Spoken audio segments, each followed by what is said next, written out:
불효자 삼형제의 밑빠진 독에 물 채우기 대결. 옛날 어느 깊고 아늑한 산골 마을에 박영감이라 불리는 아주 부유한 노인이 살고 있었습니다. 박영감은 젊은 시절부터 손톱이 닳도록 일을 하고 끼니를 아껴가며 큰 부를 일군 자수성가의 상징이었지요. 그의 집은 마을에서 가장 웅장했고 창고에는 해마다 거두어들인 곡식이 산처럼 쌓여 있었습니다. 사람들은 그를 보며 세상 부러울 것이 없겠다고 말했지만 정작 박영감의 속은 시커멓게 타들어가고만 있었어요. 그에게는 눈에 넣어도 아프지 않을 삼형제가 있었는데 이 아들들이 장성하면서 오로지 아버지의 재산에만 눈독을 들이기 시작했기 때문입니다. 첫째 아들인 만수는 욕심이 아주 많고 성격이 급한 사람이었습니다.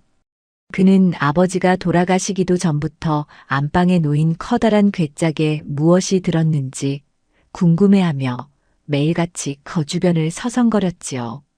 둘째 아들인 천수는 머리 회전이 빠르고 계산적인 성격이었어요. 그는 아버지가 소유한 농과 밭의 면적을 몰래 계산해보며 자신의 몫이 얼마가 될지 주파나를 튕기느라 밤잠을 설치곤 했습니다.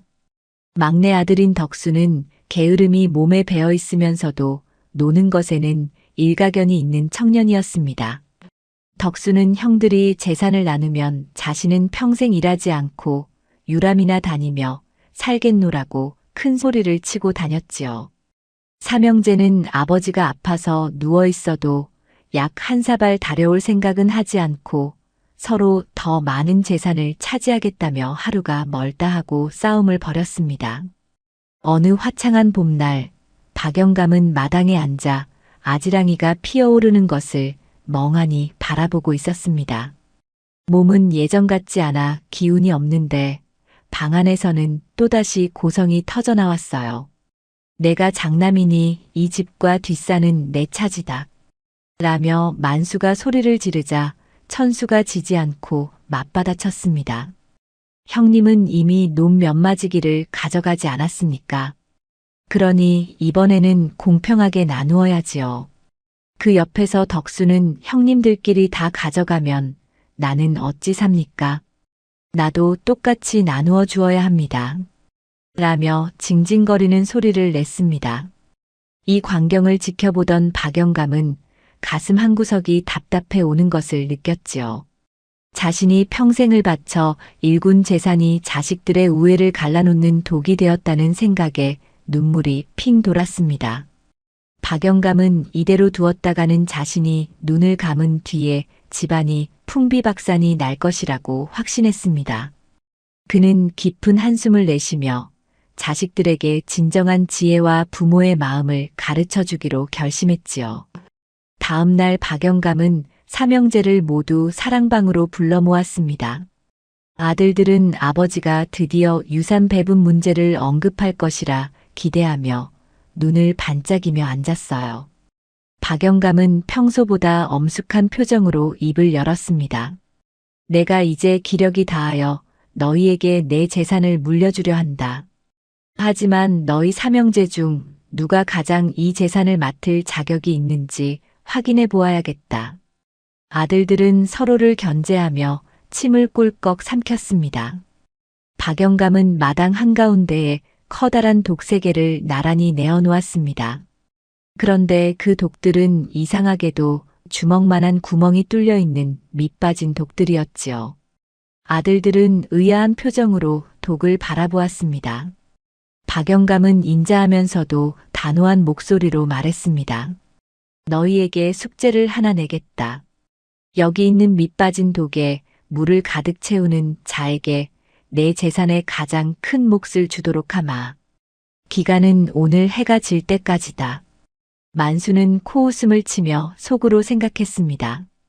밑빠진 독에 물을 채우라니 아버님이 노망이 나신 게 분명하구나.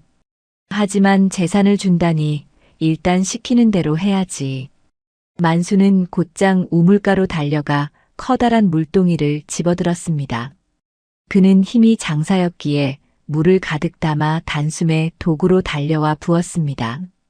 콸콸 쏟아지는 물소리가 마당에 울려 퍼졌지만 독 밑바닥 구멍으로 물은 순식간에 빠져나가 버렸지요. 만수는 당황했지만 더 빨리 움직이면 채울 수 있을 거라 생각하고 발등에 불이 떨어진 듯 우물을 오갔습니다. 땀이 비 오듯 쏟아지고 숨이 턱 끝까지 차올랐지만 독의 물은 도무지 차오를 기미를 보이지 않았습니다. 이를 지켜보던 천수는 꾀를 내기 시작했지요. 그는 무작정 물을 붓는 형이 어리석다고 생각하며 집안 구석구석을 뒤져 구멍을 막을 만한 것들을 찾았습니다. 천수는 진흙을 이겨서 구멍을 막아보기도 하고 집단으로 틈을 메워보기도 했어요. 하지만 물의 압력을 견디지 못하고 진흙은 씻겨 내려갔고 집단 사이로는 물이 줄줄 새어나왔습니다. 천수는 약이 바짝 올라 소리를 질렀지요. 이런 말도 안 되는 일이 어디 있단 말인가. 밑이 빠졌는데 어떻게 물을 채운단 말이야. 한편 막내 덕수는 형들이 고군분투하는 모습을 보며 그저 넋을 놓고 앉아 있었습니다. 그는 애초에 불가능한 일이라며 포기하고는 그늘 아래 누워 낮잠을 청했지요. 어차피 못 채울 거 기운 빼서 뭐하나. 아버님이 우리를 골탕 먹이시려는 게 분명해. 시간은 무정하게 흘러 어느덧 해가 뉘엿뉘엿 서산으로 기울기 시작했습니다. 만수의 옷은 땀과 물로 범벅이 되어 꼴이 말이 아니었고 천수의 손등은 흙탕물로 엉망이 되었습니다. 박영감은 뒷짐을 지고 마당으로 나와 텅 빈 독들을 바라보았습니다. 아들들은 약속이라도 한 듯 아버지를 향해 불만을 터뜨렸지요. 아버님, 이건 애초에 불가능한 숙제입니다. 밑 빠진 독에 물이 어찌 고이겠습니까? 저희를 놀리시는 것이 아닙니까? 만수가 씩씩거리며 말하자 천수와 덕수도 고개를 끄덕이며 동조했습니다. 박영감은 말없이 아들들의 얼굴을 하나하나 뜯어보았습니다.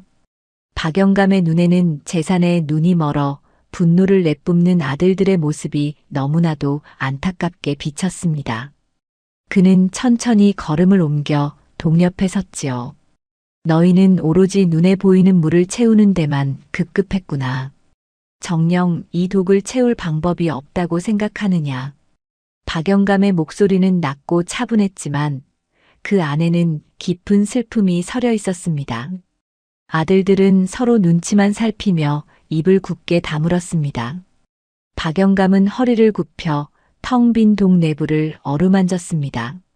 거친 옹기 조각이 손끝에 닿자 그는 지나온 세월이 떠올라 가슴이 먹먹해졌습니다. 마당에는 정적이 흘렀고 오직 지는 해의 붉은 노을만이 삼형제의 일그러진 얼굴을 비추고 있었습니다. 박영감은 아들들에게 다시 한번 기회를 주기로 했습니다. 오늘 너희가 흘린 땀과 노력은 가상하다만 그것은 진정한 정답이 아니다. 내일 아침 다시 한번 이 자리에 모이거라. 그때는 물이 아닌 다른 것으로 이 독을 채우는 법을 보여주마. 아들들은 아버지가 무슨 꿍꿍이인지 몰라 고개를 갸우뚱거리며 각자의 방으로 돌아갔습니다. 하지만 박영감은 그날 밤 늦도록 잠을 이루지 못하고 달빛 아래 홀로 앉아 있었습니다. 그는 자신이 일군 이 집안이 무너지지 않기를, 그리고 아들들이 부디 돈보다 더 소중한 가치를 깨닫기를 간절히 바랐습니다. 어둠 속에서 박영감의 깊은 한숨 소리가 공허하게 퍼져나갔지요. 그는 그곳에서 낡은 자루 하나를 꺼내 들고 마당 한 구석에 있는 우물가로 갔지요. 물을 깃는 소리가 조용히 들려왔지만 집안 그 누구도 아버지의 움직임에 관심을 두지 않았습니다.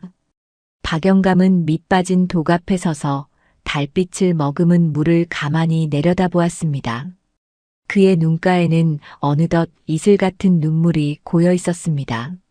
자식들을 위해 평생을 바친 노부의 진심이 이 차가운 옹기독에 전해질 수 있을지 그는 스스로에게 묻고 또 물었습니다. 아들들은 방 안에서 여전히 내일은 어떤 기행을 부려야 재산을 차지할 수 있을지 주파나를 튕기고 있었습니다. 만수는 더 큰 양동이를 구해올 생각을 했고 천수는 더 단단한 풀을 만들 궁리를 했으며 덕수는 형들의 눈치를 보며 콩고물이라도 떨어지길 기다렸습니다.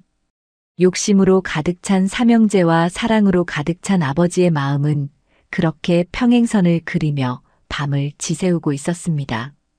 이튿날 아침이 밝아오자 박영감은 평소보다 일찍 아들들을 깨웠습니다. 간밤에 내린 서리가 마당을 하얗게 덮고 있었고 차가운 공기가 코끝을 스쳤습니다. 삼형제는 귀찮은 듯 눈을 비비며 마당으로 나왔지요. 박영감은 어제와 똑같은 자리에 서서 아들들을 기다리고 있었습니다. 그런데 어제와는 달리 박영감의 손에는 작은 바가지 하나가 들려 있었고 그의 표정은 말할 수 없이 온화해 보였습니다. 아들들은 오늘이야말로 결판이 날 것이라 생각하며 긴장된 표정으로 아버지를 주시했습니다. 박영감은 천천히 입을 열어 삼형제의 이름을 불렀습니다. 만수야, 천수야, 덕수야.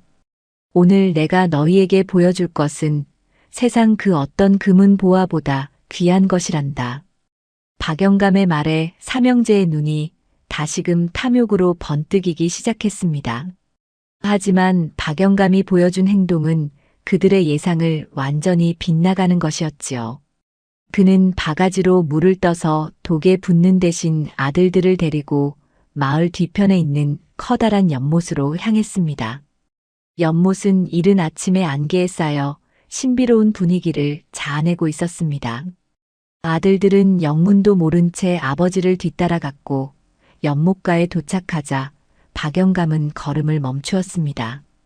박영감은 연못 물속에 잠겨있는 낡은 통 하나를 가리켰습니다. 그 통 역시 밑이 빠져있는 물건이었는데 물속에 완전히 잠겨있자 신기하게도 그 안에는 물이 가득 차 있는 것처럼 보였습니다. 박영감은 자애로운 미소를 지으며 아들들을 바라보았습니다. 보아라. 밑이 빠진 통이라도 깊은 물속에 잠겨 있으면 그 안은 절로 가득 차게 되는 법이다. 박영감의 말에 삼형제는 서로의 얼굴을 쳐다보며 무슨 뜻인지 이해하려 애썼습니다. 하지만 욕심에 가린 그들의 눈에는 그저 아버지가 부리는 기이한 요술처럼만 보였을 뿐입니다. 박영감은 다시 아들들을 데리고 집으로 돌아왔습니다.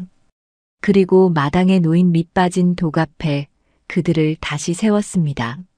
어제 너희는 밖에서 물을 부어 채우려 했지만 오늘은 이 독 자체가 물속에 잠기게 할 방법을 찾아보거라.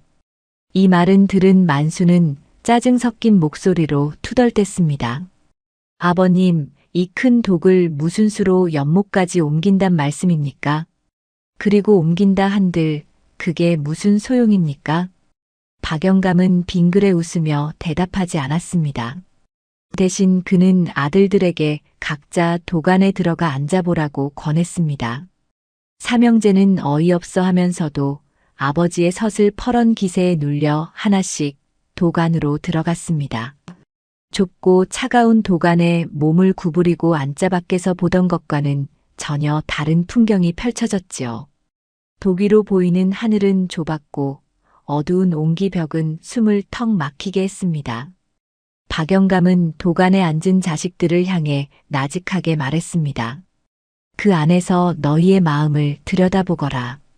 너희의 마음이 무엇으로 가득 차 있는지, 무엇 때문에 밑이 빠져 물이 새고 있는지 가만히 생각해 보렴. 박영감의 목소리는 독 안에서 울려 퍼지며 삼형제의 귓전을 때렸습니다. 갑작스러운 정적 속에서 아들들은 당황하기 시작했습니다. 밖에서는 그저 재산을 탐내며 큰 소리를 쳤지만 좁은 독 안에 갇히자 자신들의 탐욕스러운 민낯이 조금씩 보이기 시작한 것이지요. 만수는 자신이 동생들을 윽박지르던 순간을 떠올렸고 천수는 아버지를 속이려 했던 계산들을 떠올렸습니다. 덕수는 부모의 노고는 안중에도 없이 편히 살 궁리만 했던 자신을 돌아보았습니다. 박영감은 독 밖에서 자식들의 숨소리를 들으며 조용히 기도를 올렸습니다. 부디 이 어둠 속에서 자식들이 아주 작은 빛이라도 발견하기를 바라는 마음뿐이었지요. 한참의 시간이 흐른 뒤 박영감은 아들들을 독 밖으로 나오게 했습니다. 아들들의 얼굴은 아까와는 달리 조금은 수척해 보였고 눈빛에는 당혹감이 서려 있었습니다.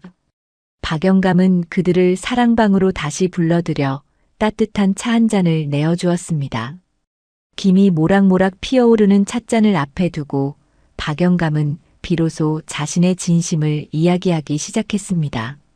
내가 평생 모은 재산은 너희를 먹이고 입히기 위함이었지 너희를 싸우게 하려 함이 아니었다.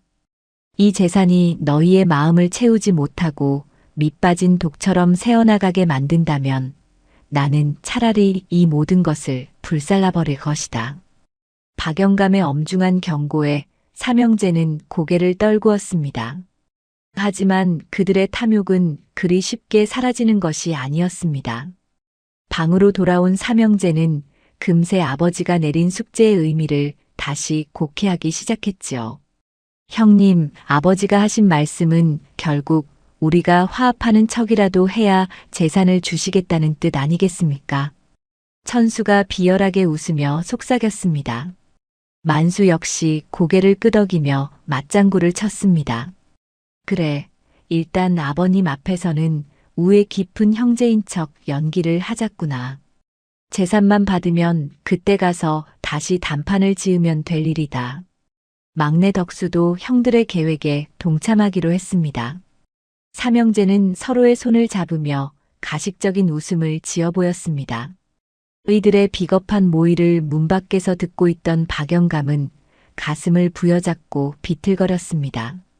자식들을 믿고 싶었던 마지막 기대마저 무참히 깨어지는 순간이었지요. 박영감은 소리 없이 눈물을 흘리며 어두운 마당으로 내려왔습니다. 하늘에는 무심하게도 밝은 달이 떠올라 박영감의 초라한 그림자를 길게 늘어뜨리고 있었습니다. 그는 이제 평범한 방법으로는 자식들을 교화할 수 없음을 깨달았습니다. 박영감은 결연한 의지를 담아 마지막 수단을 강구하기 시작했습니다. 그것은 자신의 목숨보다 소중한 것을 거는 아주 위험하고도 슬픈 도박이었습니다. 마당에 놓인 3개의 밑빠진 독은 달빛을 받아 차갑게 빛나고 있었습니다. 박영감은 그 독들을 바라보며 혼잣말을 중얼거렸지요. 너희가 정녕 마음의 눈을 뜨지 못한다면 내 이 늙은 몸이라도 던져 너희를 깨우치리라. 박영감의 비장한 각오가 밤바람을 타고 산 너머로 흩어졌습니다.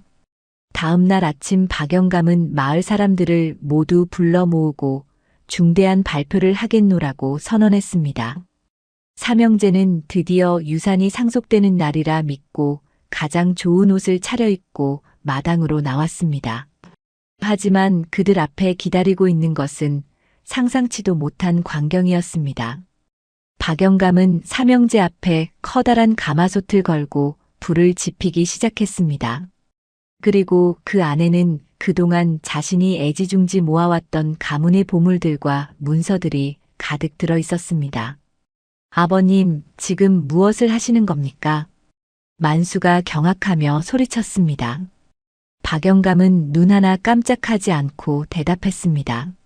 너희가 밑빠진 독에 물을 채우지 못했으니 이 재산은 아무런 쓸모가 없다. 차라리 연기가 되어 하늘로 날려보내는 것이 낫겠구나. 박영감의 손에 들린 횃불이 가마솥 아래 장작더미로 가까워졌습니다. 삼형제는 혼비백산하여 아버지를 말리려 달려들었지만 박영감의 기세는 평소와 달리 범접할 수 없을 만큼 강렬했습니다. 마당에는 긴장감이 감돌았고 마을 사람들은 숨을 죽인 채 이 기이한 광경을 지켜보았습니다. 재산이 눈앞에서 사라질 위기에 처하자 삼형제는 비로소 자신들이 얼마나 어리석었는지를 몸소 느끼기 시작했습니다. 하지만 그것은 여전히 뉘우침보다는 상실에 대한 공포에 가까웠지요. 박영감은 횃불을 높이 쳐들고 아들들의 눈을 똑바로 응시했습니다. 그의 눈에는 분노가 아닌 깊은 연민과 슬픔이 가득 차 있었습니다. 삼형제는 그 눈빛과 마주하는 순간 무언가 잘못되어 가고 있다는 강한 예감을 느꼈습니다. 이야기는 이제 삼형제의 탐욕이 빚어낸 파국을 향해 거침없이 달려가고 있었습니다. 박영감이 횃불을 높이 치켜들자 시뻘건 불꽃이 일렁이며 삼형제의 얼굴을 기괴하게 비추었습니다. 가마솥 안에서 타오를 준비를 하던 보물들과 문서들은 달빛보다 더 차가운 광채를 내뿜고 있었지요. 만수는 당장이라도 가마솥으로 뛰어들 기세였고 천수는 머릿속으로 저 문서들이 타버렸을 때의 손실을 계산하며 얼굴이 하얗게 질려 있었습니다. 덕수는 그저 발만 동동 구르며 아버지를 향해 소리를 질러댔어요. 아버님, 제발 고정하세요. 저것들이 어떤 재산인데 이렇게 허무하게 날리려 하십니까? 박영감은 자식들의 절규를 들으면서도 눈 하나 깜짝하지 않았습니다. 오히려 횃불을 더욱 가깝게 가져가며 나직하게 말했지요. 내 평생 피땀 흘려 모은 것들이다만 너희가 이 재산의 무게를 감당하지 못하고 서로를 핥히는 도구로만 쓴다면 이것은 재산이 아니라 저주다. 차라리 지금 다 태워 없애고 너희가 빈손으로 시작하는 것이 집안의 화근을 없애는 길이라 생각한다. 박영감의 목소리는 산 너머에서 들려오는 바람 소리처럼 차갑고도 단호했습니다. 삼형제는 아버지가 진심이라는 것을 깨닫고는 그제야 마당 한가운데에 무릎을 꿇고 엎드렸습니다. 만수가 먼저 바닥에 머리를 조아리며 말했습니다. 아버님, 저희가 잘못했습니다. 다시는 재산 때문에 싸우지 않겠으니 제발 저 횃불을 꺼주십시오. 이어 천수와 덕수도 형을 따라 눈물 섞인 목소리로 애원하기 시작했어요. 삼형제의 울음소리가 고요한 밤의 정적을 깨뜨렸습니다. 박영감은 한참 동안 자식들의 뒷모습을 바라보다가 천천히 횃불을 내렸습니다. 불꽃이 바닥에 흙을 태우며 꺼져가자 삼형제는 안도의 한숨을 내쉬었지요. 하지만 박영감의 가슴 속에는 여전히 지워지지 않는 깊은 수심이 자리 잡고 있었습니다. 박영감은 가마솥에서 보물 보따리를 다시 꺼내 안방으로 들여놓았습니다. 그리고 삼형제를 불러 다시 자리에 앉혔지요. 오늘 너희가 흘린 눈물이 재산 때문인지 진정 나를 향한 죄송함 때문인지 나는 아직 알 수가 없구나.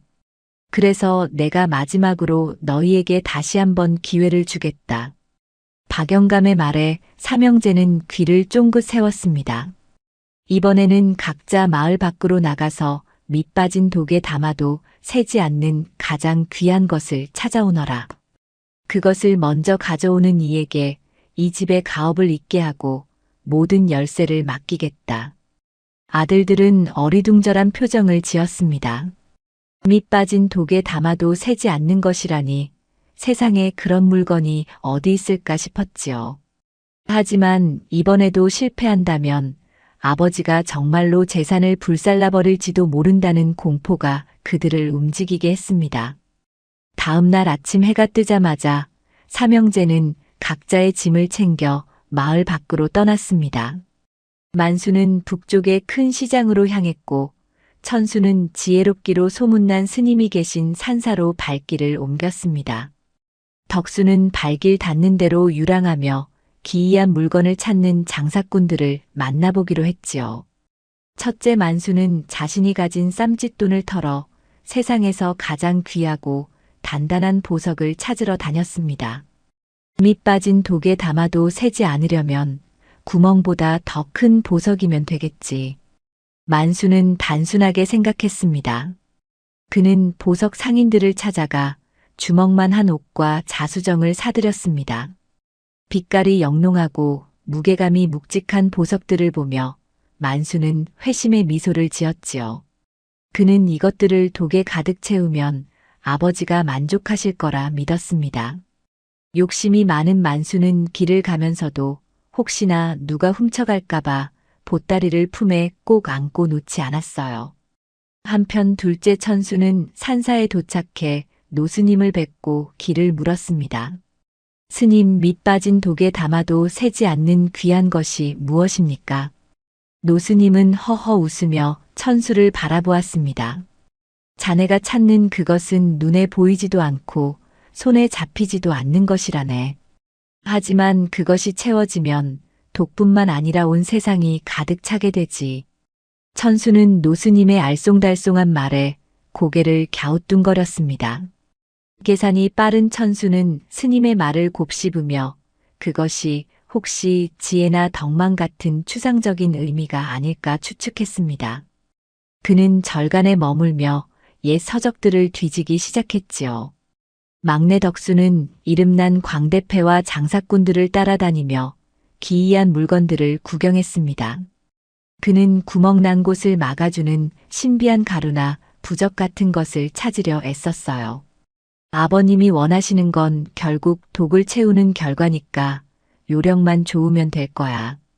덕수는 여전히 힘든 일은 피하고 쉬운 길만 찾으려 했습니다. 그는 장터에서 파는 화려한 비단 천과 향료들을 보며 이것들을 독 안에 구겨 넣으면 물이 새지 않을지도 모른다고 생각했지요.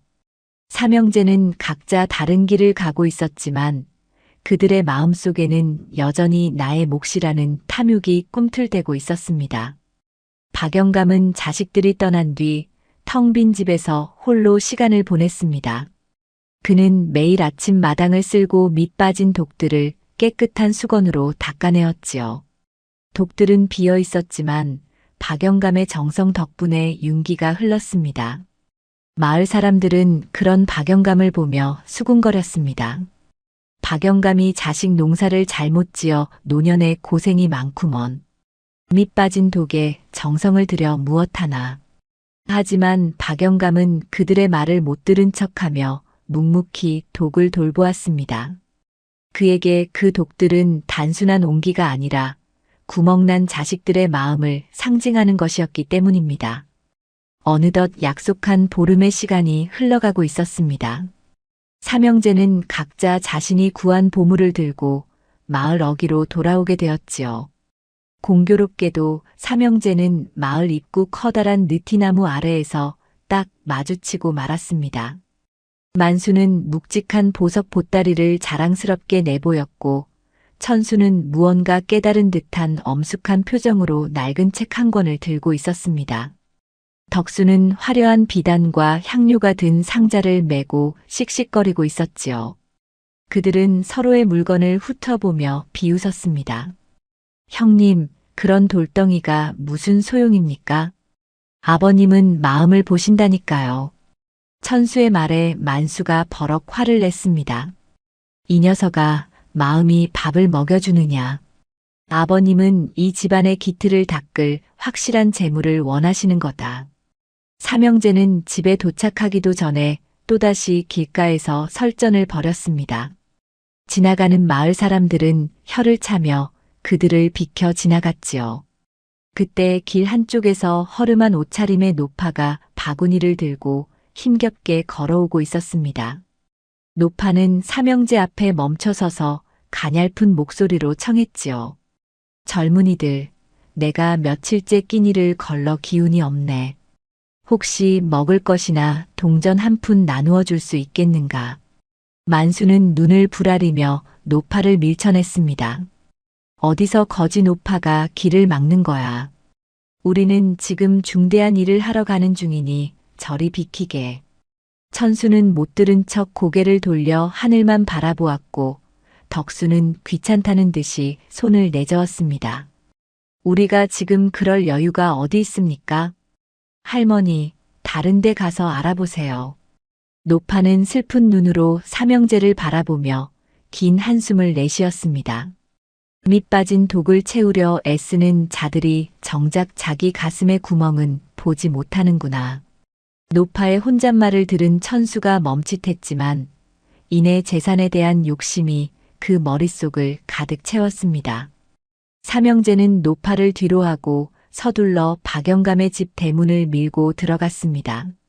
마당에는 박영감이 단정하게 옷을 갖춰 입고 그들을 기다리고 있었습니다.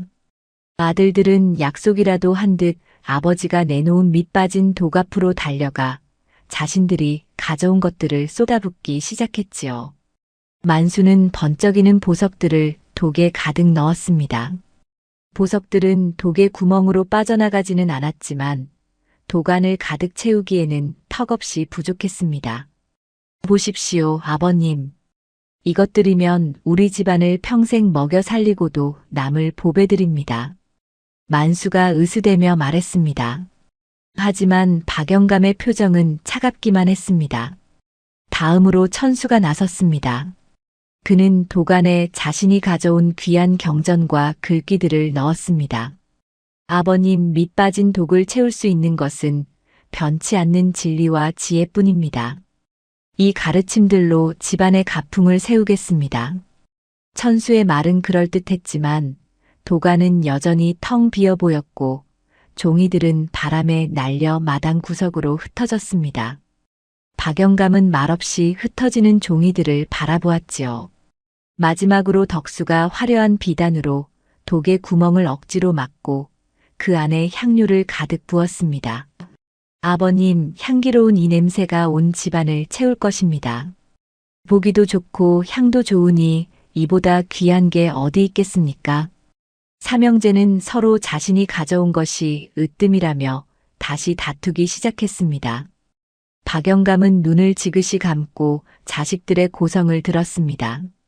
한참이 지난 뒤 박영감이 천천히 눈을 떴을 때 그의 눈동자에는 실망을 넘어선 깊은 체념이 서려 있었습니다. 너희가 가져온 것들은 모두 귀한 것들이다. 하지만 그것들은 밑빠진 독을 채우지도 못했고 무엇보다 너희의 마음속에 있는 구멍을 막지도 못했구나. 박영감은 자리에서 일어나 독 근처로 다가갔습니다. 그리고 만수가 넣은 보석과 천수의 책, 덕수의 비단을 모두 밖으로 끄집어냈습니다. 내가 말한 밑빠진 독에 담아도 새지 않는 것은 바로 사랑과 자비심이었다. 아까 마을 어귀에서 만난 노파를 기억하느냐. 박영감의 말에 삼형제는 가슴이 철렁 내려앉았습니다. 아버지가 그 광경을 모두 지켜보고 계셨던 것이지요. 그 노파는 내가 부탁하여 너희의 마음을 시험해 본 분이었다. 만약 너희 중 단 한 명이라도 그분에게 따뜻한 밥 한 끼를 대접했다면 그 마음이 바로 이 독을 가득 채웠을 것이다. 삼형제는 부끄러움에 고개를 들지 못했습니다.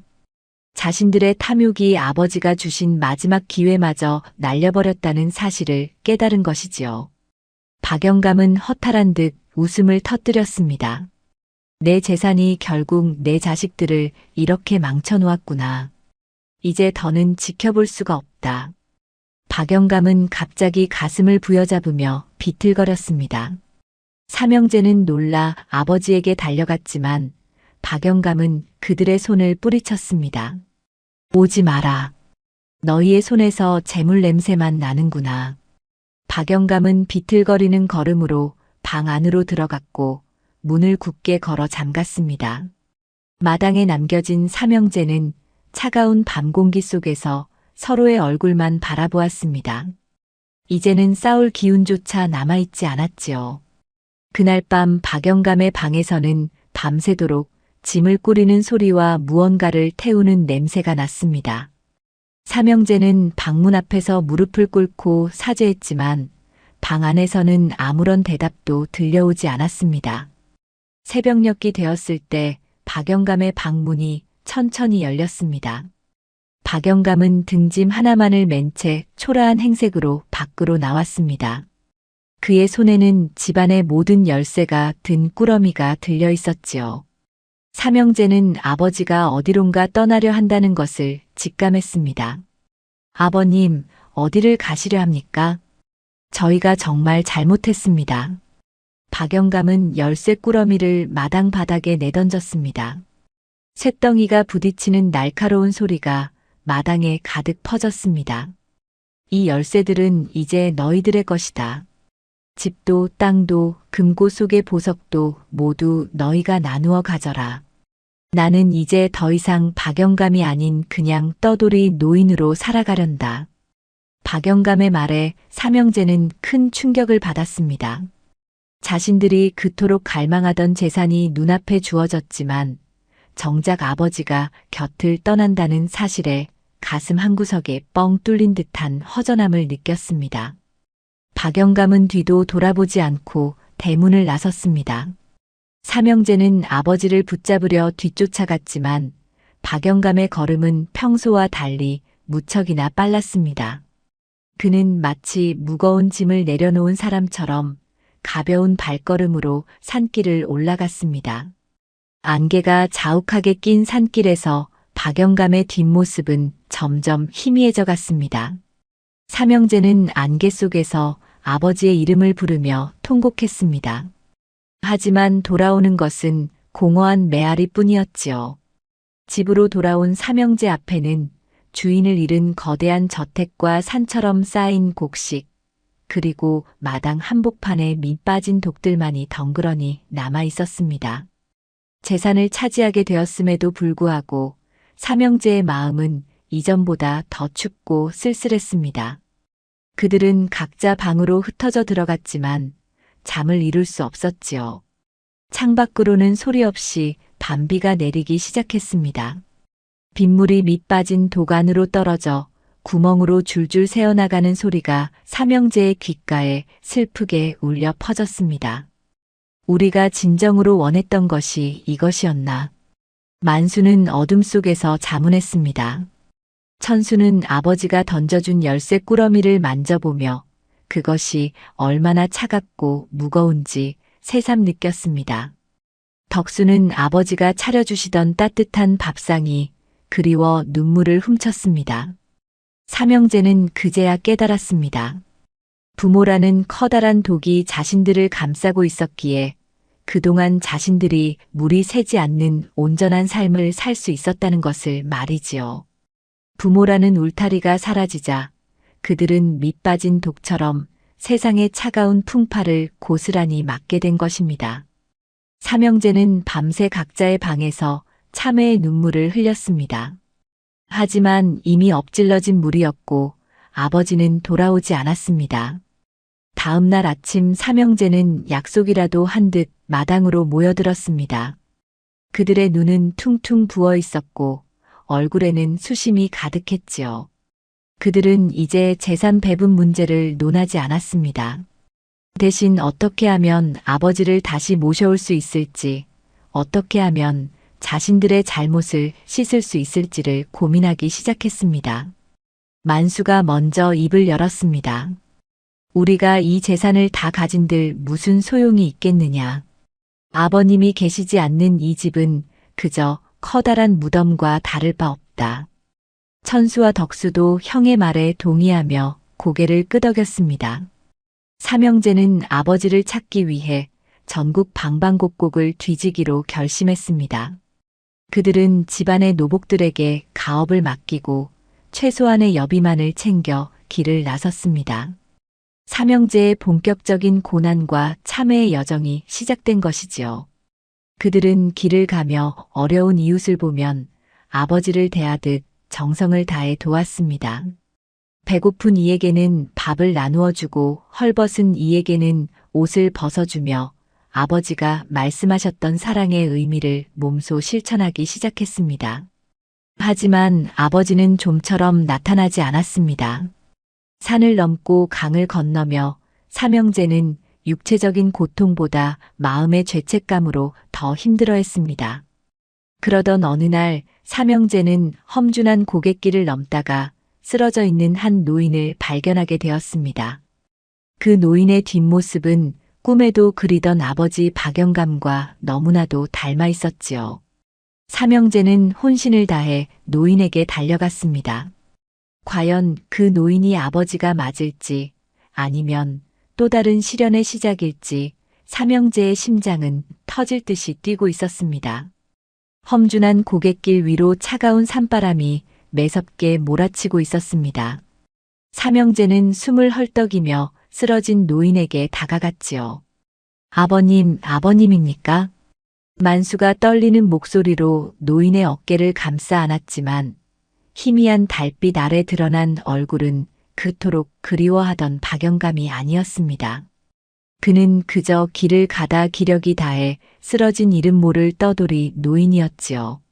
실망감이 파도처럼 밀려왔지만 예전 같으면 본체만체 지나쳤을 삼형제의 마음에는 묘한 변화가 일어나고 있었습니다. 천수가 노인의 맥을 짚어보더니 다급하게 말했습니다. 형님, 아직 숨이 붙어 있습니다. 우선 이분을 근처 마을로 옮겨야겠어요. 덕수도 군말 없이 자신의 보찜을 풀어 노인의 몸을 따뜻하게 덮어주었습니다. 삼형제는 교대로 노인을 등에 업고 가파른 산길을 내려왔습니다. 한때는 무거운 짐 하나 들기 싫어하던 그들이었지만 지금은 노인을 살려야겠다는 일념 하나로 발바닥에 물집이 잡히는 줄도 모르고 걸었지요. 겨우 도착한 아랫마을 의원에서 노인을 치료하기 위해 삼형제는 가지고 있던 비상금을 모두 내어놓았습니다. 의원은 고개를 저으며 말했지요. 이 정도 정성이면 하늘도 감동하겠소. 노인장은 영양실조와 과로로 쓰러진 것이니 며칠 푹 쉬면 기운을 차릴게요. 삼형제는 좁은 의원 방 한쪽에서 뜬 눈으로 밤을 지새우며 노인의 병구안을 했습니다. 그 과정에서 그들은 아버지가 아파 누워 계실 때 자신들이 얼마나 무심했었는지를 뼈저리게 반성했습니다. 며칠 뒤 정신을 차린 노인은 삼형제의 손을 잡으며 눈물을 흘렸습니다. 자네들이 아니었으면 나는 이미 산짐승의 먹이가 되었을 것이네. 어찌 이 은혜를 다 갚아야 할지 모르겠구먼. 만수는 쑥스러운 듯 고개를 저으며 대답했지요. 아닙니다. 저희도 찾아야 할 분이 있어 길을 가던 중이었습니다. 그저 도리를 다했을 뿐입니다. 노인은 삼형제의 사연을 듣고는 의미심장한 미소를 지으며 말했습니다. 아버지를 찾고 있다고 하였는가? 그렇다면 이 길로 계속 서쪽으로 가보게나. 거기에는 밑빠진 독을 고치는 기술을 가진 기인이 살고 있다는 소문이 있네. 삼형제는 노인의 말에서 희망을 발견하고 다시 길을 떠났습니다. 하지만 가진 돈을 모두 치료비로 써버린 탓에 그들의 여정은 고난의 연속이었지요. 끼니를 거르기 일쑤였고 잠자리는 산속 동굴이나 허물어져 가는 사당이 전부였습니다. 배고픔과 추위가 엄습할 때마다 예전의 성미가 나올 법도 했지만 신기하게도 삼형제는 서로를 비난하는 대신 짐을 나누어 지고 서로의 등을 두드려 주었습니다. 만수는 길가에 핀 산나무를 뜯어 동생들에게 먼저 건넸고 천수는 발을 절뚝이는 덕수를 부축하며 끝까지 걸음을 맞추었습니다. 그러던 어느 날 삼형제는 넓은 평야지대에 위치한 큰 마을에 들어서게 되었습니다. 그곳은 가뭄이 들어 땅이 거북등처럼 갈라져 있었고 마을 사람들의 얼굴에는 수심이 가득했지요. 삼형제는 갈증을 해소하기 위해 우물을 찾았지만 마을의 우물은 이미 바닥을 드러내고 있었습니다. 그때 마을 한가운데에서 한 부자가 사람들을 모아놓고 호통을 치는 모습이 보였습니다. 그는 이 마을의 지주인 최부자였는데 자신의 논에 물을 대기 위해 마을의 마지막 남은 수원을 독차지하고 있었지요. 마을 사람들은 애걸복걸했지만 최부자는 눈 하나 깜짝하지 않았습니다. 내 논이 말라가는데 남의 사정을 봐줄 여유가 어디 있단 말이냐. 물을 얻고 싶거든 그에 합당한 대가를 가져오너라. 최부자의 냉혹한 태도는 과거의 삼형제 모습과 너무나도 닮아 있었습니다. 이를 지켜보던 삼형제의 가슴 속에서 뜨거운 무언가가 치밀어 올랐지요. 만수는 예전 같으면 자신도 저 부자처럼 행동했을 거라 생각하며 고개를 떨구었습니다. 천수는 최부자의 논으로 흘러들어가는 물길을 유심히 관찰하며 마을 전체가 살 수 있는 방법을 궁리하기 시작했습니다. 덕수는 마을의 아이들이 목이 말라 우는 모습을 보며 자신의 주머니에 남아있던 마지막 육포 조각을 아이들에게 나누어 주었지요. 삼형제는 마을 사람들을 돕기로 결심했습니다. 그들은 마을 뒤편 산자락에서 새로운 물길을 찾기 위해 삽과 곡괭이를 들었습니다.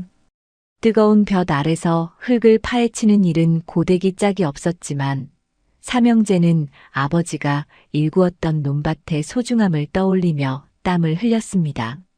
만수의 손바닥은 갈라져 피가 났고 천수의 등은 햇볕에 타서 껍질이 벗겨졌습니다.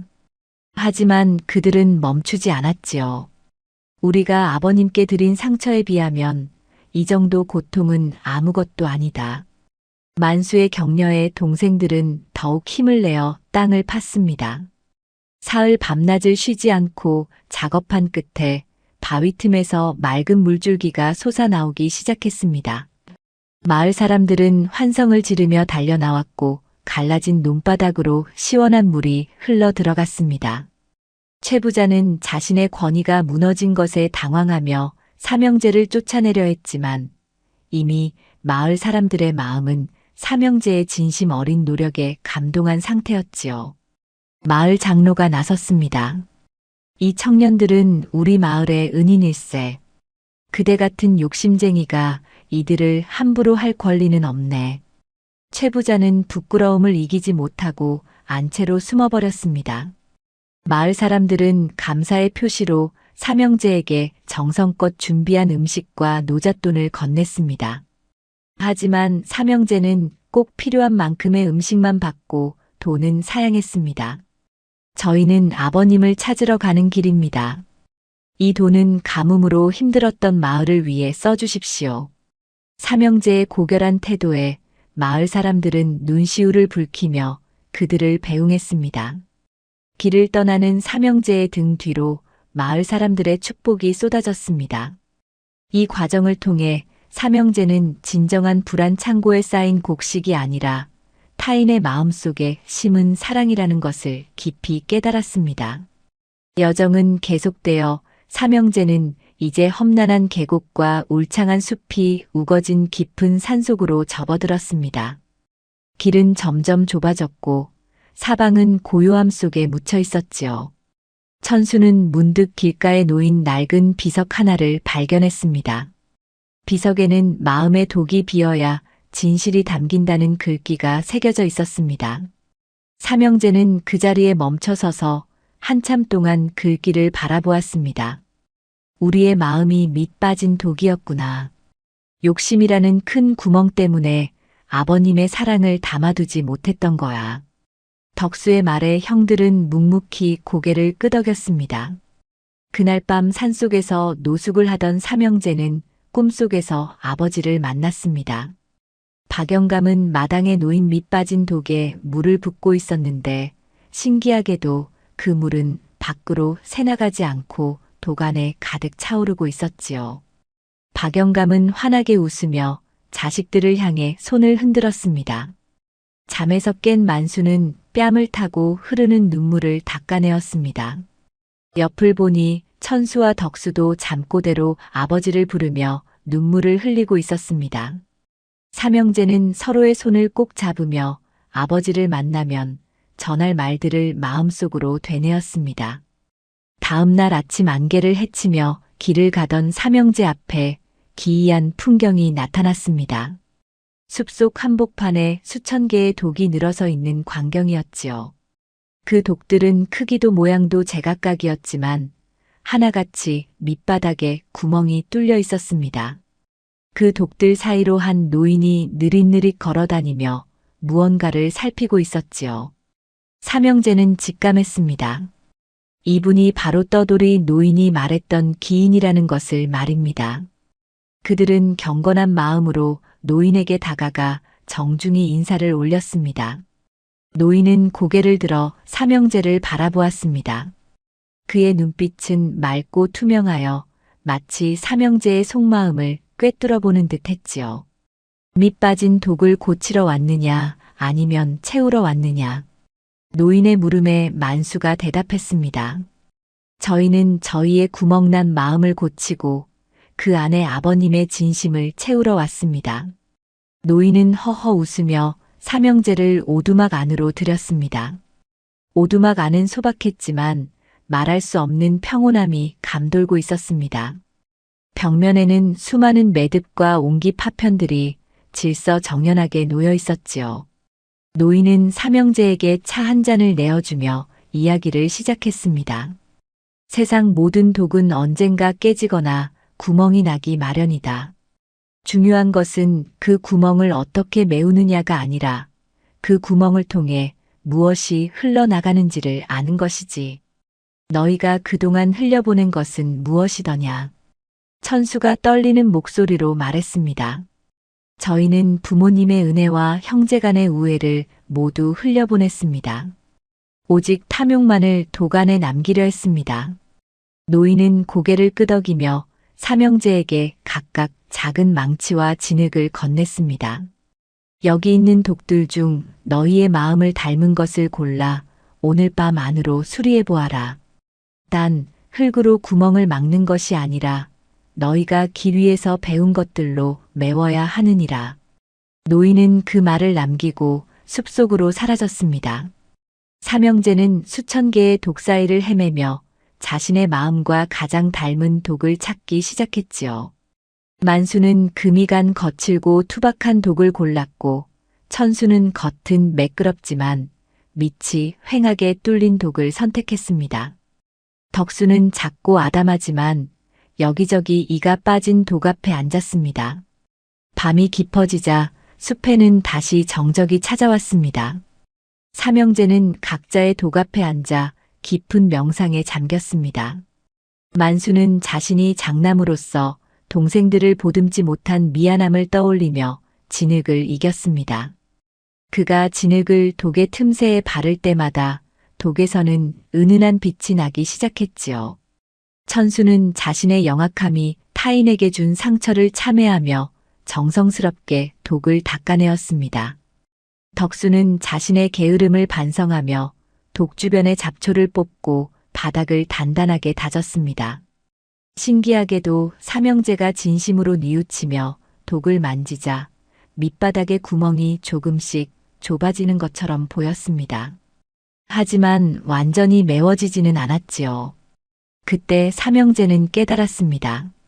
구멍을 완전히 없애는 것이 목적이 아니라 그 구멍조차도 삶의 일부임을 받아들이고 더 많은 사랑을 부어 흘러넘치게 해야 한다는 것을 말입니다. 그들은 서로의 독수리를 도와주기 시작했습니다. 만수가 무거운 독을 들어주면 천수가 정교하게 흙을 바르고 덕수가 물을 가져와 표면을 매끄럽게 문질렀습니다.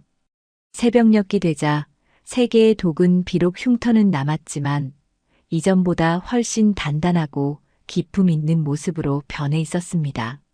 노인이 돌아와 삼형제의 결과물을 보더니 만족스러운 듯 고개를 끄덕였습니다. 이제야 너희가 밑빠진 독의 비밀을 알아냈구나. 보아라, 너희가 합심하여 만든 이 독들은 이제 물이 아니라 세상을 담을 준비가 되었느니라. 노인은 삼형제에게 산 너머 구름 속에 가려진 작은 마을을 가리켰습니다.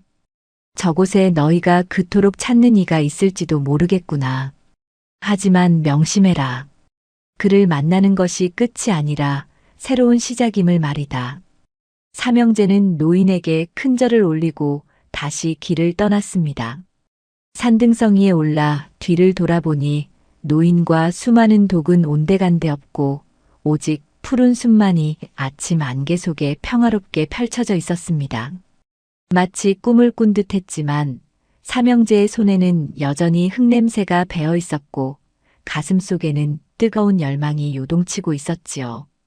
그들은 이제 아버지를 다시 만나면 자신들이 무엇을 해야 할지 분명히 알고 있었습니다. 구름에 가려진 마을을 향해 내딛는 삼형제의 발걸음은 그 어느 때보다 힘차고 당당했습니다. 길가에 핀 이름 모를 들꽃들이 바람에 흔들리며 삼형제의 앞날을 축복하듯 고개를 까딱거리고 있었습니다.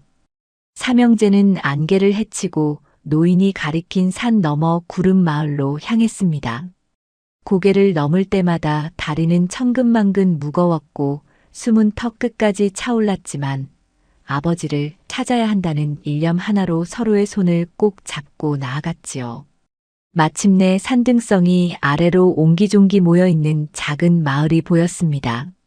그곳은 화려한 기와집 하나 없는 소박한 곳이었지만 집집마다 굴뚝에서 피어오르는 연기가 평화롭기 그지없었습니다. 삼형제는 떨리는 가슴을 진정시키며 마을 어귀로 들어섰습니다. 마을 사람들에게 수소문한 끝에 삼형제는 마을 변두리 숲길 옆에 자리 잡은 작은 오두막을 찾아낼 수 있었습니다. 그곳은 비바람만 겨우 피할 정도로 허름했고 마당에는 잡초가 무성했지요.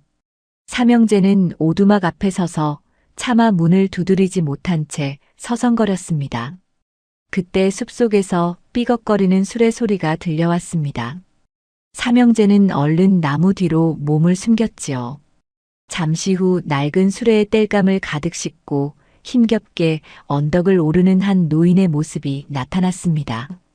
그 노인은 바로 그토록 찾아 헤매던 아버지 박영감이었습니다.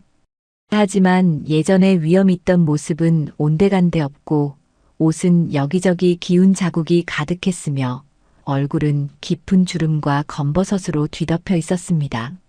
만수는 나무 뒤에서 아버지를 보자마자 입을 틀어막고 주저앉아 버렸습니다. 천수와 덕수 역시 흐르는 눈물을 주체하지 못했지요. 부유하던 아버지가 자신들 때문에 이토록 고생하고 계신다는 사실이 칼로 가슴을 베는 듯 아팠습니다. 박영감은 수레를 마당 한쪽에 세워두고 거친 숨을 몰아쉬었습니다. 그는 떨리는 손으로 바가지에 물을 떠서 마셨는데 그 바가지 역시 군데군데 금이 가 있었습니다. 박영감은 마당 구석에 놓인 작은 화분들을 돌보기 시작했지요. 그 화분들은 깨진 옹기 조각으로 만든 것이었는데 그 안에서는 이름 모를 들꽃들이 활짝 피어 있었습니다. 박영감은 들꽃들을 쓰다듬으며 인자한 미소를 지었습니다. 너희는 구멍이 났어도 이렇게 예쁜 꽃을 피우는구나. 내 자식들도 부디 이 꽃들처럼 마음의 향기를 피워야 할 텐데. 아버지의 혼잣말을 들은 삼형제는 가슴이 미어지는 것 같았습니다. 그들은 당장이라도 달려가 아버지 발치에 엎드리고 싶었지만 기인이 했던 말을 떠올렸습니다. 진정한 뉘우침은 말로 하는 것이 아니라 행동으로 보여주는 것이라는 가르침이었지요. 삼형제는 일단 마을의 빈터에 거처를 정하고 정체를 숨긴 채 아버지를 돕기로 결심했습니다. 다음 날부터 삼형제의 비밀스러운 보훈이 시작되었습니다. 만수는 새벽같이 일어나 아버지가 나무를 하러 가기 전에 산길의 험한 돌덩이들을 치우고 길을 평평하게 닦아 놓았습니다. 아버지가 힘겹게 도끼질하던 고목들을 미리 쓰러뜨려 놓기도 했지요. 박영감은 고개를 갸우뚱거리며 생각했습니다. 이상하구나. 어제까지만 해도 험하던 길이 오늘은 왜 이리 수월할까? 산신령님이 도우시는 모양이다. 박영감은 허허 웃으며 가벼워진 수레를 끌고 내려왔습니다. 천수는 아버지가 마을 장터에 내다 파는 땔감이 죗값을 받지 못한다는 사실을 알게 되었습니다. 그는 몰래 장터 상인들을 찾아가 자신의 비상금을 건네며 아버지가 가져오는 나무를 비싼 값에 사달라고 부탁했지요. 덕분에 박영감은 평소보다 2배나 많은 돈을 벌게 되었습니다. 세상에 내 나무가 이리도 좋은 대접을 받다니 꿈만 같구나. 이제 끼니 걱정은 덜었어. 박영감은 늘어난 수입으로 고기 한 점 사지 않고 마을의 더 가난한 노인들에게 쌀을 나누어 주었습니다. 막내 덕수는 아버지가 잠든 밤이면 몰래 오두막 마당으로 스며들었습니다. 그는 잡초를 뽑고 무너진 담벼락을 돌로 쌓아 올렸습니다. 또한 아버지가 덮고 자는 얇은 이불 대신 따뜻한 솜이불을 방문 앞에 몰래 두고 오기도 했지요. 아침에 일어나 깨끗해진 마당과 따뜻한 이불을 발견한 박영감은 눈시울을 붉혔습니다. 누군지는 몰라도 이 늙은이에게 베푸는 정성이 대단하구나. 내 자식들도 어디선가 누군가에게 이런 따뜻함을 나누고 있기를 간절히 바랄 뿐이다. 삼형제는 아버지가 기뻐하시는 모습을 멀리서 지켜보며 생전 처음 느끼는 깊은 행복을 맛보았습니다. 재산을 더 많이 차지하려 싸울 때는 단 한 번도 느껴보지 못한 가슴 벅찬 평온함이었지요. 그들은 이제 자신들이 가졌던 금은 보화보다 지금 아버지를 위해 흘리는 땀 한 방울이 훨씬 더 가치 있다는 것을 깨달았습니다. 그러던 어느 날 구름 마을에 큰 위기가 찾아왔습니다. 며칠 동안 쉬지 않고 장대비가 쏟아지더니 마을 뒷산의 흙더미가 무너져 내리기 시작한 것이지요. 마을 사람들은 공포에 질려 대피하기 시작했습니다. 하지만 숲길 가장자리에 있는 박영감의 오두막은 고립되어 아무도 접근하지 못하는 상황이 되었습니다. 거센 물줄기가 오두막을 삼킬 듯이 밀려왔지요. 삼형제는 정체가 드러날 것을 두려워할 겨를도 없이 아버지를 향해 달렸습니다. 진흙탕에 빠지고 나무 뿌리에 걸려 넘어져도 그들은 멈추지 않았습니다. 아버님, 저희가 갑니다. 만수가 목청껏 소리치며 앞장섰습니다. 그들이 오두막에 도착했을 때 이미 지붕은 비뚤어져 있었고 방 안까지 물이 차오르고 있었습니다. 박영감은 당황하여 방 한구석에서 짐을 챙기려 애쓰고 있었지요. 만수는 단숨에 방 안으로 뛰어들어가 아버지를 번쩍 업었습니다. 천수와 덕수는 무너져가는 석가래를 몸으로 지탱하며 아버지가 빠져나갈 길을 만들었지요. 흙탕물이 무릎까지 차올랐지만 삼형제는 서로의 팔꿈치를 꽉 잡고 인간띠를 만들어 거센 물살을 견뎌냈습니다. 그들은 아버지를 안전한 고지대로 모신 뒤에야 비로소 안도의 한숨을 내쉬었습니다. 비를 흠뻑 맞은 채 떨고 있던 박영감은 자신을 구한 청년들의 얼굴을 가만히 들여다보았습니다.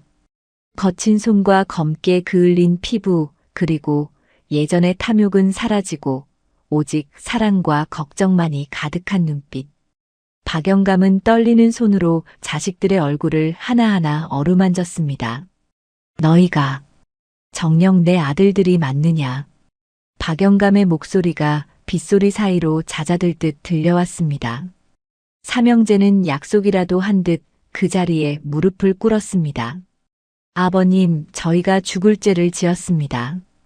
이제야 아버님의 깊은 뜻을 알게 되었습니다. 만수가 아버님의 젖은 발을 자신의 소매로 닦아내며 통곡했습니다. 천수와 덕수 역시 아버지의 옷자락을 붙잡고 참회의 눈물을 흘렸지요. 비는 그칠 줄 모르고 쏟아졌지만 그 자리에 모인 네 사람의 가슴 속에서는 그동안의 해묵은 상처들이 빗물에 씻겨 내려가고 있었습니다. 박영감은 자식들을 차례로 안아주었습니다. 그의 눈에서도 뜨거운 눈물이 흘러내렸지요. 고맙구나. 돌아와 주어서 정말 고맙다. 밑 빠진 독이 이제야 온전한 물을 담았구나. 박영감은 재산을 잃은 것보다 자식들을 되찾은 것이 비교할 수 없을 만큼 기뻤습니다. 그는 자식들의 손을 잡고 마을 사람들과 함께 임시 대피소로 향했습니다. 다음 날 비가 그치고 맑은 해가 솟아올랐습니다. 무너진 오두막은 형체도 없이 사라졌지만 삼형제의 마음속에는 그 어느 때보다 견고한 집이 세워져 있었습니다. 마을 사람들은 삼형제의 용기 있는 행동을 칭송하며 그들이 마을 재건을 돕는 것을 적극적으로 지원해 주었습니다.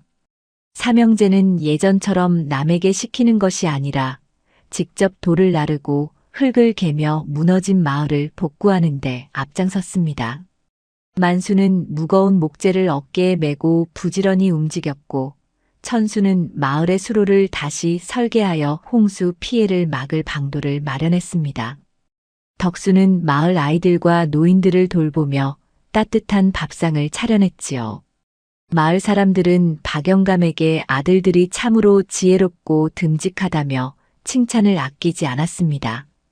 박영감은 그런 아들들을 바라보며 평생 느껴보지 못한 보람을 느꼈습니다. 하지만 시련은 여기서 끝이 아니었습니다.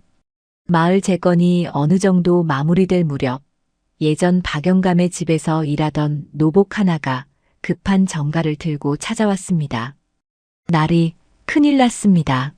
예전 댁에 불이 났는데 누군가 고의로 불을 지르고 남은 재산을 모두 빼돌리려 하고 있습니다. 그 소식에 삼형제는 당황했습니다. 자신들이 그토록 갈구했던 그 재산이 위협받고 있다는 소식이었지만 이상하게도 그들의 마음은 예전처럼 흔들리지 않았습니다. 천수가 차분하게 말했습니다. 재물은 있다가도 없는 법입니다. 하지만 지금 우리가 일구어 놓은 이 마을의 평화와 아버님의 신뢰는 그 무엇과도 바꿀 수 없습니다. 만수와 덕수도 동생의 말에 고개를 끄덕였습니다. 박영감은 자식들의 변화에 감격하며 나직하게 말했습니다. 그래, 그 재산은 이제 중요하지 않다. 하지만 그곳에 남겨진 마을 사람들과 우리 집안의 도의를 지키기 위해 우리는 한 번은 돌아가야 할 것이다. 삼형제는 이제 욕심 때문이 아니라 책임을 다하기 위해 고향으로 돌아갈 준비를 했습니다. 그들은 구름마을 사람들에게 작별의 인사를 고했습니다. 마을 사람들은 삼형제가 떠나는 것을 몹시 아쉬워하며 직접 수확한 곡식과 나물들을 보따리에 싸주었습니다. 박영감과 삼형제는 이제 화려한 가마 대신 각자의 발로 땅을 딛고 고향을 향해 걷기 시작했습니다. 고향으로 돌아가는 길은 예전에 도망치듯 떠나온 길과는 전혀 달랐습니다. 삼형제의 눈에는 길가의 풀 한 폭이, 지나가는 바람 한 점도 예사롭지 않게 보였습니다. 그들은 길을 가며 만나는 가난한 나그네들과 음식을 나누어 먹고 무거운 짐을 진 노인을 보면 스스럼 없이 다가가 도와주었습니다. 박영감은 그런 자식들의 뒷모습을 보며 이제는 죽어도 여한이 없겠다는 생각을 했습니다. 마침내 저 멀리 예전의 마을이 보이기 시작했습니다. 하지만 마을의 분위기는 예전과 달리 삼엄했고 연기가 피어오르고 있었습니다. 박영감의 집 앞에는 낯선 무사들이 입구를 막아서고 있었지요. 알고 보니 박영감이 떠난 틈을 타 인근의 탐욕스러운 관리가 재산을 몰수하려 음모를 꾸민 것이었습니다. 삼형제는 비로소 자신들이 싸워야 할 대상이 형제가 아니라 부조리한 세상의 탐욕임을 깨달았습니다.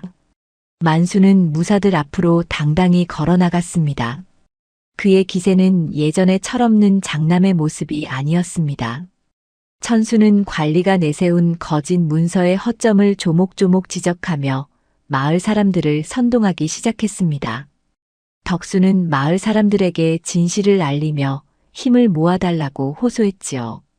삼형제와 아버지는 이제 하나의 단단한 매듭이 되어 거대한 위협에 맞서기 시작했습니다. 그들의 눈빛은 밑빠진 독에 물을 채우려 고군분투하던 그때보다 훨씬 더 밝고 강렬하게 빛나고 있었습니다. 탐욕으로 가득 찬 세상은 그들의 진실한 힘 앞에 조금씩 균열이 가기 시작했지요. 마을 사람들도 하나둘 삼형제의 편에 서기 시작했습니다. 진정한 지혜와 사랑이 어떻게 위기를 극복해 나가는지 그 위대한 여정의 정점을 향해 내부자의 발걸음은 멈추지 않았습니다. 한때 마을의 자랑이었던 웅장한 기와집 대문 앞에는 험상궂은 무사들이 칼을 차고 줄을 서 있었고 마당 안쪽에서는 집안의 귀한 가구와 상자들이 밖으로 내동댕이 쳐지고 있었지요. 그 중심에는 평소 탐욕스럽기로 소문난 최사또가 거드름을 피우며 앉아 있었습니다.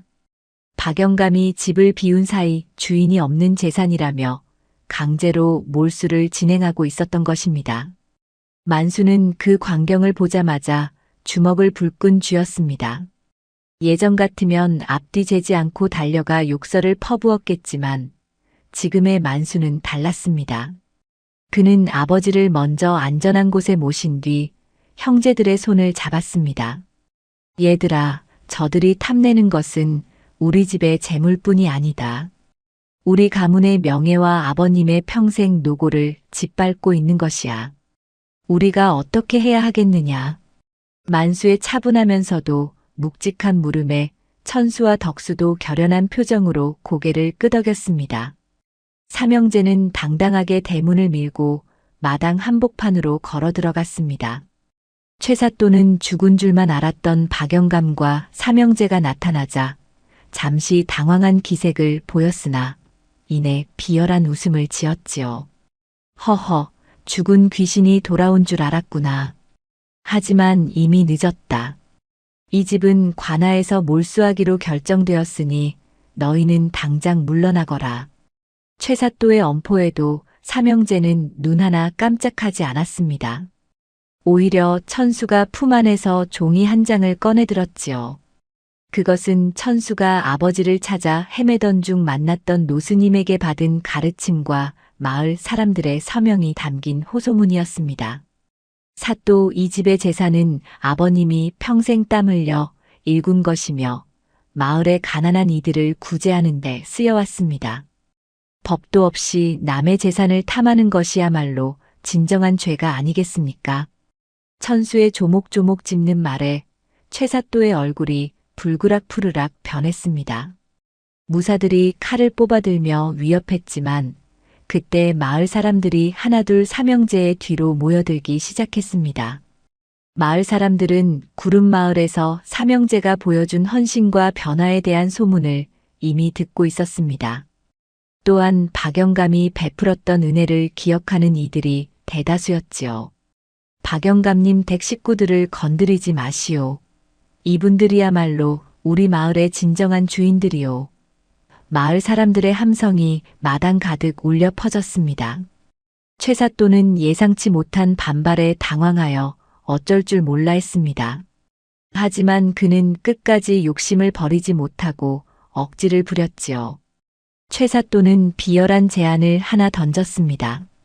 좋다, 정 그렇다면 예전 박영감이 자식들에게 냈다던 그 유명한 숙제를 내가 한번 내보겠다. 여기 마당에 놓인 밑 빠진 독 3개에 물을 가득 채워보거라. 해가 지기 전까지 채운다면 내가 깨끗이 물러나고 그렇지 못하면 이 집의 모든 권리는 내게 넘기는 것이다. 최사또는 불가능한 일을 시켜 그들을 쫓아내려 한 것입니다.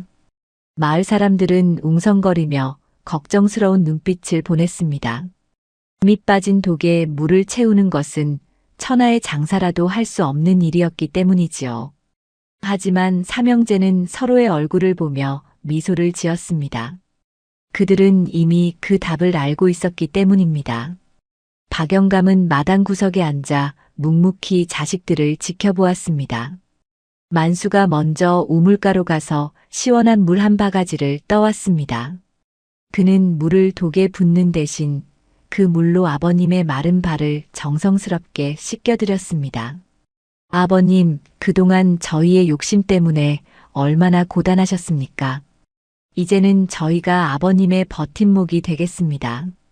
만수의 진심 어린 말에 박영감의 눈가에 이슬이 맺혔습니다. 다음으로 천수가 다가와 자신의 겉옷을 벗어 독의 밑바닥을 감싸 안았습니다. 그는 독 안에 물을 채우는 대신 마을 사람들에게 나누어 줄 곡식 자루를 독 옆에 쌓아 올렸습니다. 사또 독을 채우는 것은 물이 아니라 백성들의 배고픔을 채우는 마음입니다. 이 곡식들은 우리 집안의 것이 아니라 이 마을 모두의 것입니다. 천수의 선언에 마을 사람들은 감격하여 눈물을 훔쳤습니다. 마지막으로 막내 덕수가 나섰습니다. 덕수는 깨진 독의 구멍을 손으로 가만히 어루만지며 노래를 부르기 시작했습니다. 그것은 아버지가 어린 시절 삼형제를 재울 때 불러주던 자장가였지요. 덕수의 맑은 목소리가 마당에 퍼지자 살벌하던 분위기는 온데간데 없고 따뜻한 기운이 감돌았습니다.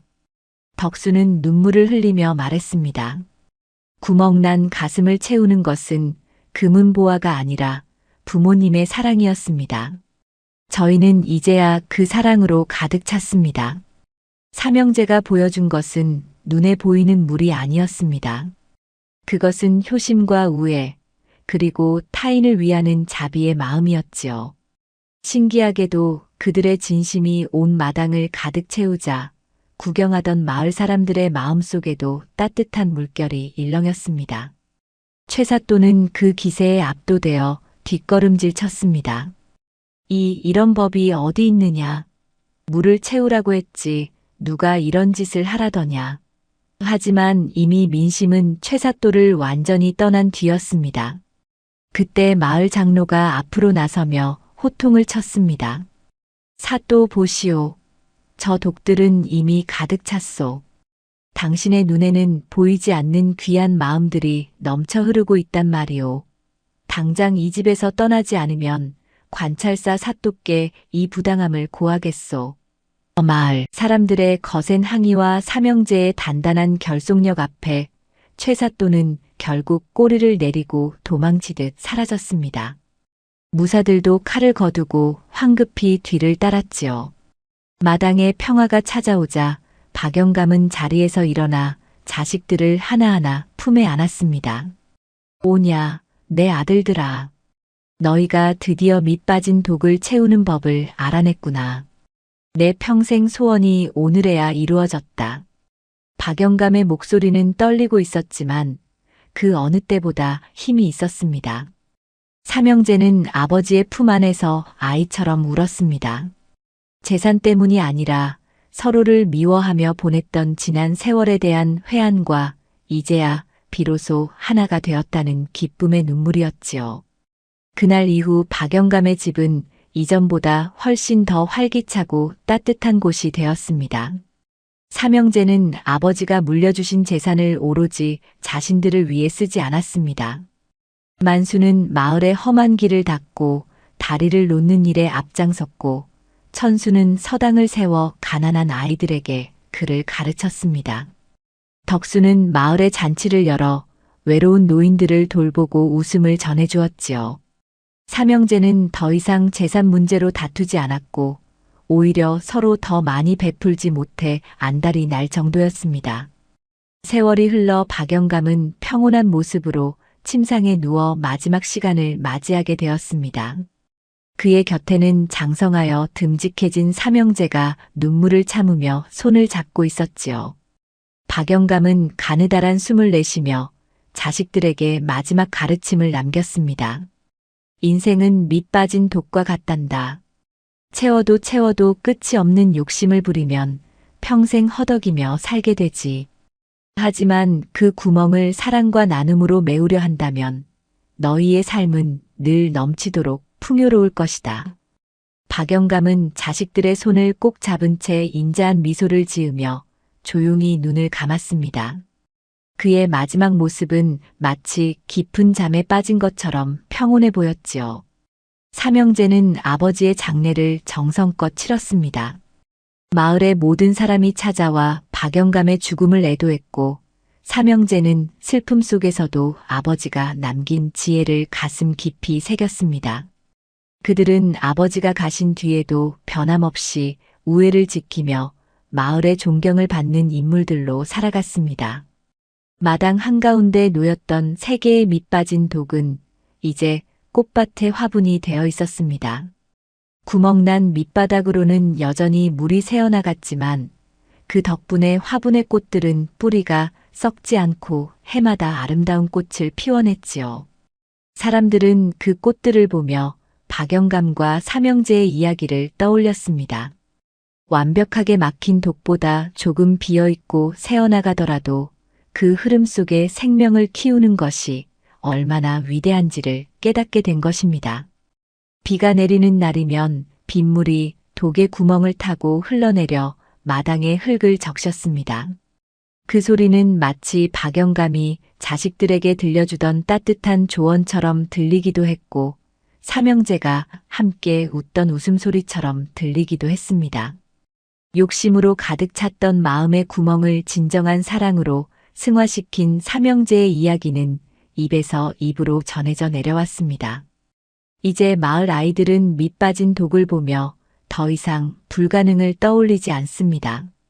대신 그 안에 무엇을 담아야 진정으로 가득 찰 수 있는지를 생각하게 되었지요. 부모님의 깊은 사랑, 형제간의 변치 않는 믿음, 그리고 이웃과 나누는 따뜻한 온기. 그것이야말로 밑이 빠져도 결코 줄어들지 않는 세상에서 가장 귀한 보물이라는 사실을 말입니다. 달빛이 은은하게 비치는 어느 밤, 박영감의 옛집 마당에는 여전히 꽃향기가 가득했습니다. 삼형제는 툇마루에 나란히 앉아 밤하늘의 달을 바라보며 아버지를 추억했습니다. 그들의 마음속에는 이제 그 어떤 풍파에도 흔들리지 않는 커다란 독 하나가 자리 잡고 있었습니다. 그 독은 눈에 보이지 않지만 온 세상을 다 담아도 남을 만큼 넉넉하고 따뜻한 사랑의 독이었습니다. 이야기는 그렇게 끝이 났지만 그들이 남긴 지혜의 향기는 세월이 흘러도 가시지 않고 우리네 가슴 속에 조용히 스며들고 있습니다.